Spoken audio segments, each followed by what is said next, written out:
It was a bright Sunday morning in December 2010, and the Lagos-Benin Expressway was alive with the usual chaos around this period. Buses racing each other, traders shouting by the roadside, and passengers praying quietly in their hearts.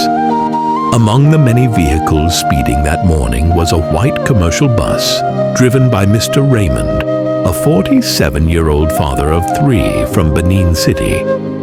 Raymond had been driving for nearly 20 years. He knew every turn, every pothole, every police checkpoint on that highway. But that morning, something felt different.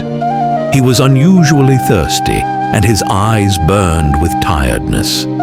Few hours into the journey, he parked at his regular restaurant where passengers eat in a town called Ur, and told the passengers, "Make una no worry, we go continue after we eat, but make una hurry because holding up day redeem camp." He stepped into the restaurant, one known for its sweet jollof rice and chilled soft drinks. He ordered 2 plates of rice, fried plantain, and 2 big bottles of malt. He smiled at the meal and said, "Yes, this is what my body needs right now." But what he didn't know was that his blood sugar level was already dangerously high. Raymond had been warned months earlier by a local clinic nurse in Benin that his blood sugar was a little bit high. He laughed it off, went to the park, and drank bitter herb mixtures and forgot about it a few weeks later. After the meal, he washed his hands, climbed back into the bus, and continued the journey. The sun was fully out at this time, and it was hot and dry. "We should get to Lagos in the next 2 hours," he said, as the bus engine roared like a beast.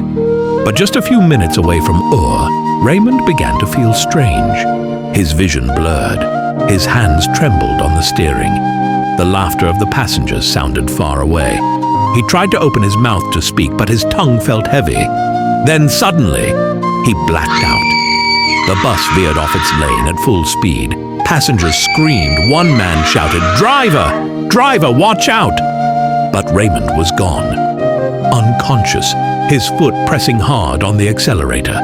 In seconds, everything went silent. The bus somersaulted into a nearby ditch. Screams turned into echoes. Dust and smoke covered the air.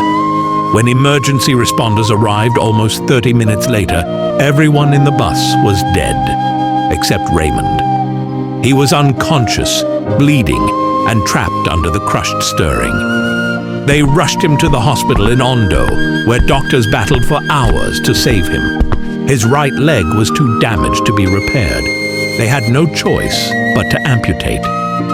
When he woke up days later, the first thing he asked was, "Where are my passengers?" The doctor paused, unable to speak. Raymond understood. He turned his face to the wall and wept bitterly. Judging by his blood test result, police report, and his account of the story, a doctor explained to him the cause of the accident. "Your blood sugar went too high that day.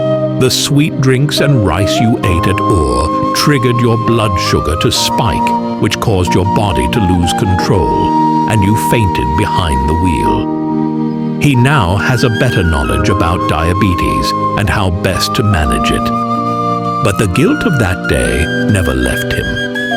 Till today, he spends most of his days at the bus park, teaching other drivers about diabetes.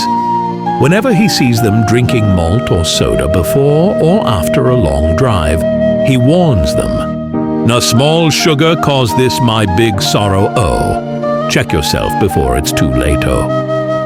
Raymond lived, but he carried the weight of those lost lives forever. Your body is willing to heal if only you eat right, because a single meal can change everything. Diabetes doesn't always announce itself loudly, and sometimes it strikes even behind the wheel.